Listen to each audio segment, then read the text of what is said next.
Voices from the Mausoleum is brought to you by the You Run Podcast Network and yourunpodcast.com. And a very special thank you to our Patreon members. Hi, everyone. Welcome to another edition of Found Footage Fridays. If you've been following our channel, you know that Angel is out in recovery. She's doing well, but she's, she needs some time to get her strength back so that way she can come back and talk found footage with you guys. But, if you're new to the channel, I'm Steve, and our usual co-host. I'm Tom. I'm happy to be here and hoping Angel is getting better out there and she's back sooner rather than later. Although I'm happy that Steve is filling in, and I'm sure he's going to do admirably. Yeah, well, thank you. I'm very excited to talk about these movies. So today we're going to be talking about the Paranormal Activity franchise. Well, specifically the first one.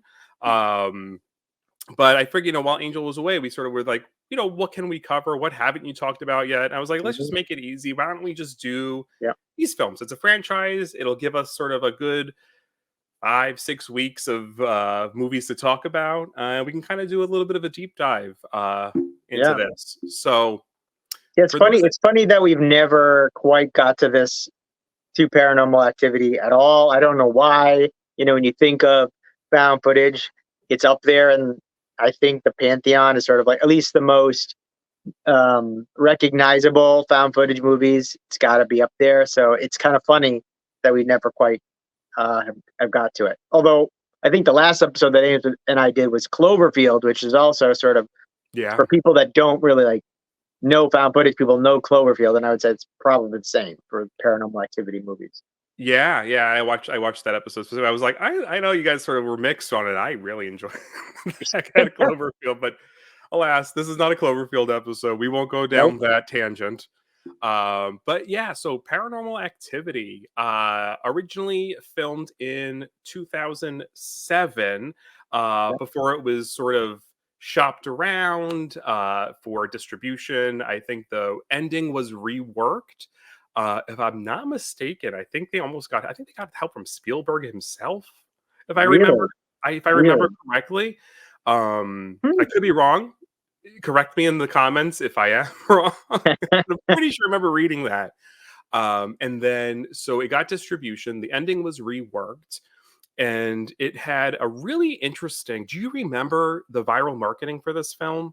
Yes, it was after Blair Witch, but I think it was targeting a similar audience. And Blair Witch, the reason Blair Witch worked was its viral marketing, and I think this was right up there as far as what they were able to do with that. Yeah, I just remember the excitement around it. There weren't a lot of trailers. It was sort of being pitched as being the next Blair Witch. They weren't trying to trick you into thinking it was real. It was just more about, there's this really good scary film coming out. I think you were able to vote on your city for a limited release, and I remember going on the Facebook page and voting for New York City, which I don't think I really needed to vote for New York City. I feel like I was going to go there anyway. But I went. It was my freshman year of college. I went with 2 friends. It was like a midnight showing, limited release. It hadn't even gone full wide yet, and the theater just ate it up. It was probably one of my favorite, just generally theater going experiences, just because it was just huge. The theater was packed out. It was on 34th Street. The crowd was around the corner for this movie. It was exciting. It was huge when it came out. Yeah, it was huge. And I didn't have that experience with Paranormal Activity. I had a similar experience sneaking in to see the Blair Witch Project a few years before. But this was gigantic. Interestingly, I feel like when this movie first came out, and maybe this is why we haven't got to it on the show yet, it didn't hit me in the same way back then. So it was really cool to do a rewatch here and see how my feelings have changed. I also wonder, and maybe this isn't a question to answer now, but I'm curious what your thoughts are on if this movie would hit the same now after, years and years now, found footage movies shot in a similar way. Would this movie land in the same way with audiences as it did when it first came out, when nothing looked like this at Oh, all. definitely not. Definitely not. I Yeah. mean, because of Cloverfield and then Paranormal Activity, I mean, that really ushered in a second wave or a new wave of found footage films. Hmm. At least in the mainstream. I mean, certainly in the independent sphere as well. But yeah, no, I think it hit at sort of the right time, especially by 2009. I mean, people really Hmm. started to record everything, Yep. right? Like Yep. the concept in the Blair Witch, it was still sort of like documentarians were recording things like that, but not like your average Joe Schmo. But like by the No. time Paranormal Activity came out, everyone had a cell phone. Facebook was a thing. It was sort of that recording your life was just fresh. Yeah. Yeah, But even like the idea of those home security cameras and the cameras that were just stationary, and that was very different than Blair Witch and someone running through the woods with a camcorder. This was completely a unique idea. I think it's yeah. been copied now, and Oh, I'm for comfortable sure. saying that many times over. But this was when they first did this. I think it was terrifying to people, and there are legitimately moments in this movie where very little is happening. The camera is just there are long stretches where the camera is just um, pointing at a room where nothing is going on, and that nothingness and that anticipation of something happening was really scary, and I think it really worked. I mean, it puts But it in that suburban setting, right? I mean, I Mhm. almost, we talk about the cultural impact for horror, right? I almost think about like Halloween or like Poltergeist. You take like these subgenres of like slasher and ghosts, and you take it out of the woods, and you take it out of these castles, often, and Mhm. you put it in the suburbs with things that people can relate to. You really hit those little fear factors, right? Sure, sure. Yeah, I mean that's what works with some of the greatest horror movies ever made. You're right, Halloween, um, turning summer camp, Friday the 13th, turning summer camp into a scary, place, which shouldn't have been. Chucky was a toy. They turned that.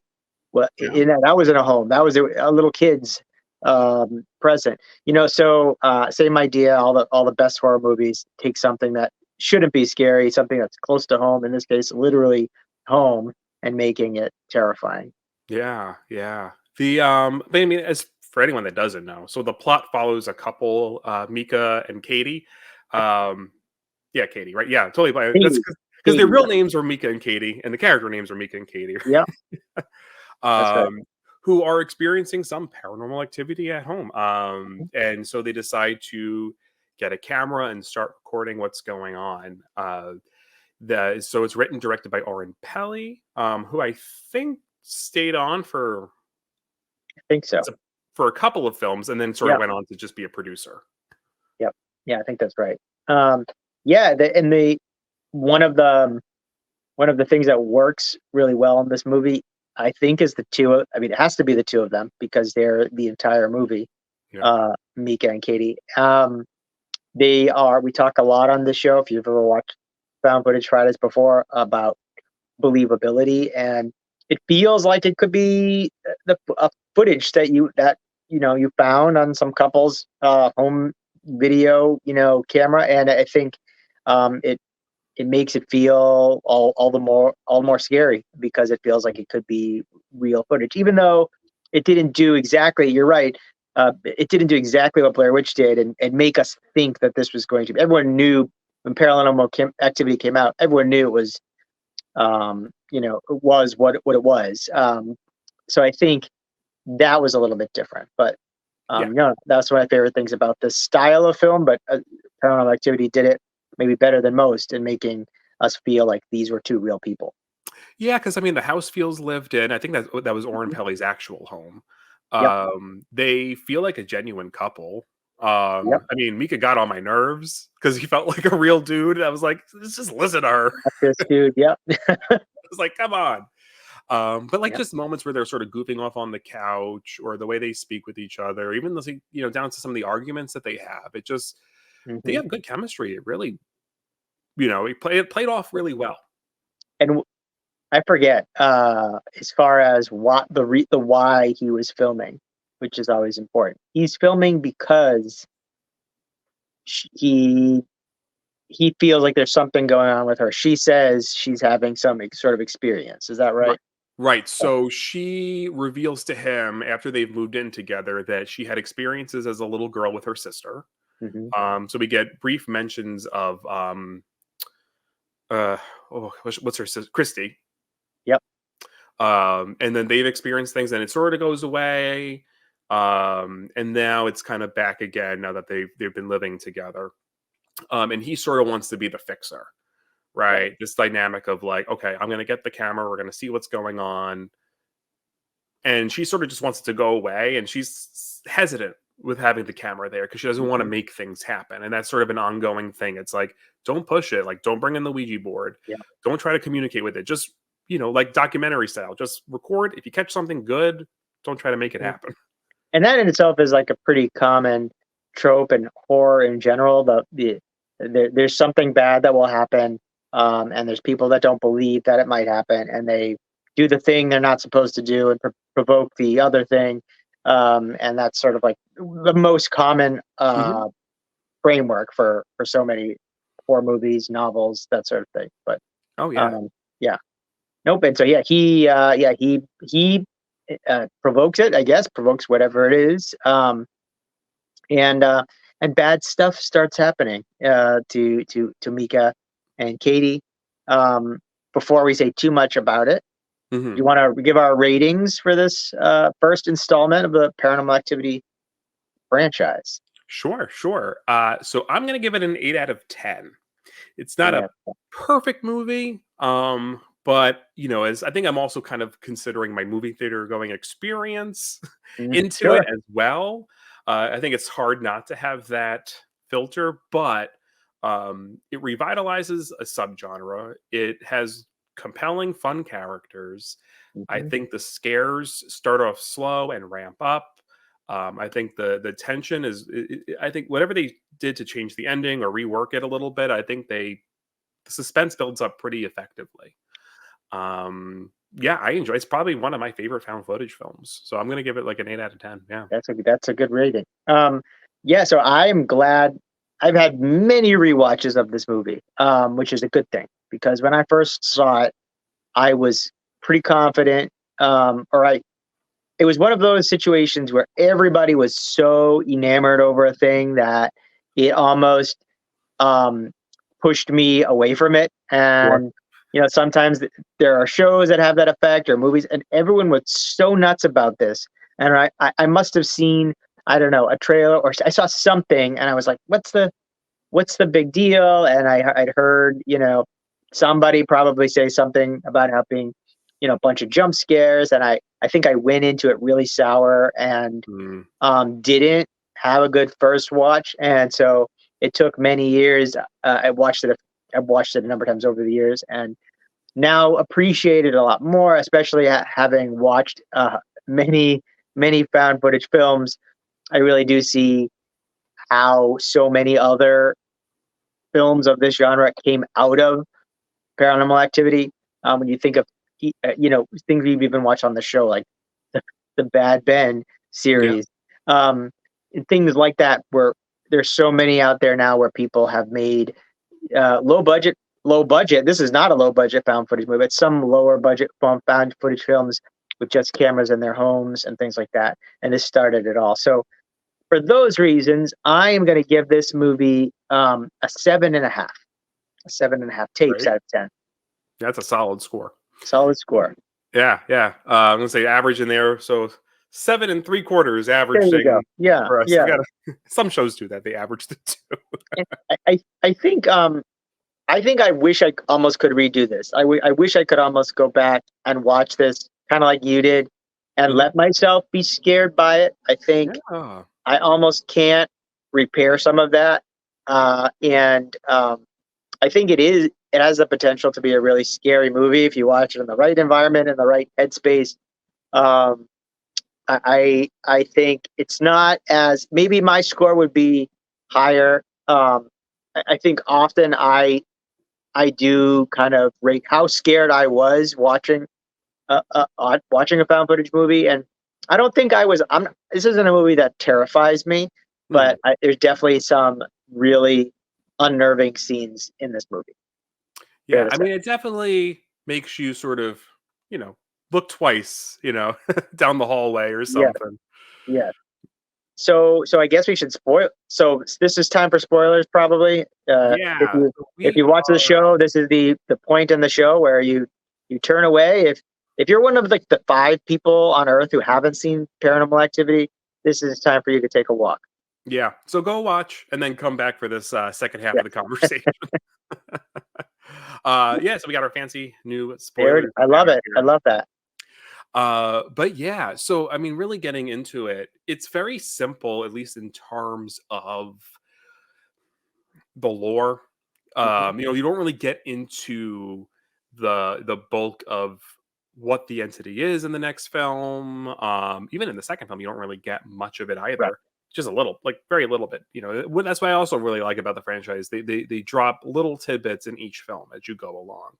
Yeah. Um, Maybe that's but maybe that was a maybe, I think in retrospect, having the whole series to watch, that's another reason I appreciate it more. I think when I first saw the first movie, maybe my gut, or one problem I had, was that there wasn't enough. It's like the opposite of so many, um, when we talk about so many found footage movies in particular that do too much or show too much. yeah, This movie didn't show too much. I no, think it's the opposite, which is really cool, but maybe at the time I would have wanted more. But yeah, so what do we know about whatever the entity is in this movie? we know it wants Katie. Whatever it is. Yep. We know that it followed her since she was young, right? hmm Because they discovered the burnt photo in the attic. Yep. We know that her sister experienced it. Um, we know that it possessed Diane in the past. They find the article online with the possession video. Yep. So this demon has a long history of at least following women, as far as we know, Yes. and then possessing. Yeah. Um, but then that's really it, right? Yeah. Because they have this parapsychologist, the clairvoyant show up. Very classic. Yeah. Bring Yeah. that guy over. Yep. Um, but and he only reveals is that really he senses that the spirit wants Katie, and that he pretty much tells them that they can't run from it. He knows Right. that it will follow them. Right. Right. Um, yeah. By the way, you mentioned the burnt picture in the attic. That'd do it for me. I'd be that in itself should. There's no way that should have been there. It doesn't make any sense at Yeah. all. And Mika's still. I can't tell. Even then, like, does he is he really trying to get something to happen? Does he actually just not believe it at all? Is this a Dana Scully situation? Oh, Like, right. I don't know. Like, but they continue to stay there, although it's not. I think at some point you're trying to figure out, is this a ghost or an entity that's connected to this house?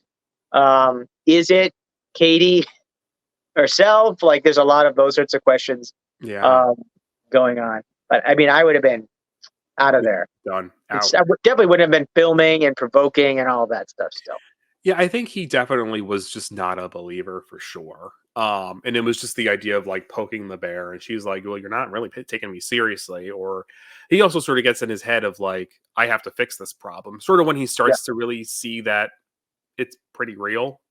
yep, Which is sort of like, yeah, that core tension between the couple, like we were saying pre-spoilers, was like I like that dynamic of like, I know you want to help, but don't make it happen. yep, And I sort of love that kind of back and forth because that's really the core of yeah. their struggle.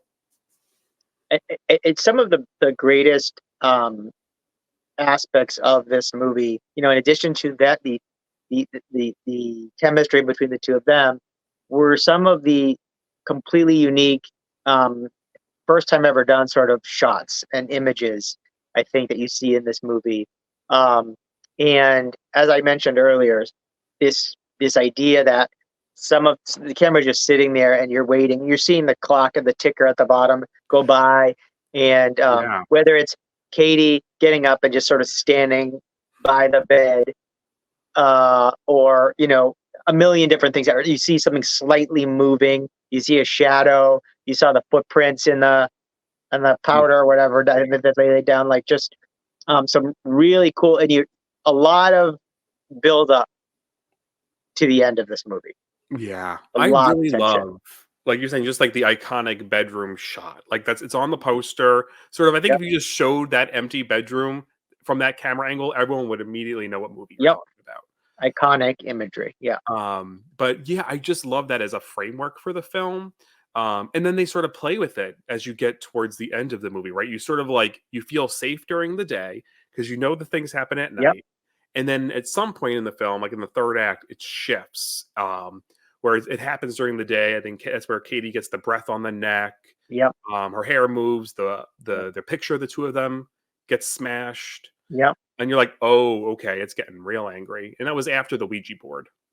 I think, Yes. yeah, Well, you never don't they know? Have they ever watched any horror movies? You never take out the Ouija board. right. Always a mistake. Her friend Yep. tried to warn them, and the side characters were Yep. sort of fun. Like I liked having the friend show up a couple of times. You had the clairvoyant. Like it Mhm. felt like a little more. It added layers to the movie rather than it just Yep. being the two of them in the house. Oh yeah, you needed more. Just Yeah. the two of them. Yeah. Which I actually think we'll get to this in the next episode. Mhm. Spoiler alert! But the second episode does that better as far as like more characters. I think. Like I think it does it better. But The world feels more I lived in digress. the second movie. Yeah. Yes. Um, yeah. So and then those things get really bad, and what happens to our friend Mika? Yeah, I love this. So yeah, so she stands over his body. She does it for hours. Hmm. Goes downstairs. At Yeah. this point, we realize she's possessed because there's that daytime shot where you get the dual voice. Yeah. Uh, Awesome. yeah, yeah. And then, yeah, she's screaming. You imagine she's in the kitchen. She's screaming. He goes down. You hear him screaming. You don't know what happens. And then she like flings his dead body towards the camera, which Great great shot. jump scare. Yeah. Fantastic. Because you can, did you hear the steps before that happened? I can't Yes. remember. You did. Uh, I think so. Yes, I think so. Because the audio design in this movie is great. Whether you hear the demon like walking around the house, Hmm. but yeah, and then so she's just sort of fully possessed at this point, right? She kind of goes down. She's all like not quite trying to copy The Exorcist. She's almost more feral the way she Yeah. moves. Yeah. Yeah. You know? Almost like I don't know. Is it kind of like this? Did well? This would be after, but the in the ring. You know how she's coming out of the TV, sort of like that. Oh yeah, sorry. Yeah, it was almost like Samara coming on the TV. Yeah. Yeah. Yeah. Yeah. Yeah. Yeah. Oh no, that's all. I feel I consider all that like pretty iconic sort of imagery. Never mind found footage, but like horror. Yeah, I mean, I was happy they didn't try to just sort of do their typical possession, kind of like Nope. twitchy, Nope. elongated face kind of appearance. Yeah. No. And so I don't know. Like this is where do you like rate? Where do you rate this? And as far as like just horror in general, like where is it? Is it up with the some of the big name? I put Blair Witch up there, obviously, with the classics of horror. Does that how close does this get? If Blair Witch is in, like, we'll say like A tier, right? Yep. I would say this is B tier. Okay. You know what I mean? Like, I think if A, we're putting the Blair Witch. I mean, outside of found footage, right? Like A would be like Blair Witch, Friday 13th. For Nightmare on Elm me, S Street. tier. A lot of people do S tier above A. Like Yeah. that's where I'm putting Oh, The Shining. That's where I'm putting Rosemary's Baby. S tier. S tier. S tier. Yeah, yeah, yeah. What does the S stand for? Super? I have no idea. I think it's from what my understanding is it stems from um like something Japanese. Like I see it in a Oh, lot of like manga or like Japanese video games. You have S A B C D. isn't that interesting? I did not know that. I just learned something. Yeah. Hmm. At least that's where I see it get used the most. So I like the super tier, right? I would put like The Shining. I would put Yeah. Rosemary's Baby, Psycho, like sort of like your Okay. cinema Yeah. defining films, Got it. But this would be like B for me. B tier. Yeah, that's fair. I would put that in B tier. Yeah, not quite A, but Yeah. not far. No, but it's Yeah. definitely important in the genre, right? I think you said like so many films were inspired because of it. I think it made people excited about found footage Hmm. again. Yep.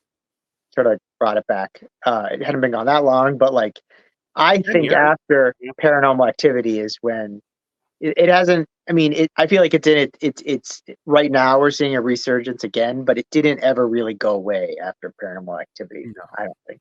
Um, yeah. So now here's a question: after this movie came out, were you excited for another one? Because I believe it was pretty soon after, right? The sequel came out. These were yearly for Yeah. like 5 or 6 years. So were you in the camp of wanting more of these? Did you feel like it was deserving of more? Yeah. I bought into the mystery of it. Like I Yep. wanted to know because they do that great job at sort of like teeing it up at the beginning and the end of the film. They just sort of had those little title cards Yep. of like Mika Oh, was that was great. Yeah. yeah, like Mika's body was discovered, but she was never found. Hmm. Um, their police are still looking or whatever. And I was like, oh, okay. And like Hmm. now it's like sort of a ongoing saga. Yeah. So no, because I think that because then you just had that internal mystery, you Yeah. know. I What wish about you? I did well. And again, because I don't think I even watched the sequels for a long time. Like I didn't Yeah. after the first one, I went away from it, and I've seen them all at this point. But it took me years to come back to it. And I'm glad I did because I now appreciate and enjoy the series. But I don't know. I don't know what was wrong with me back then. What I was doing.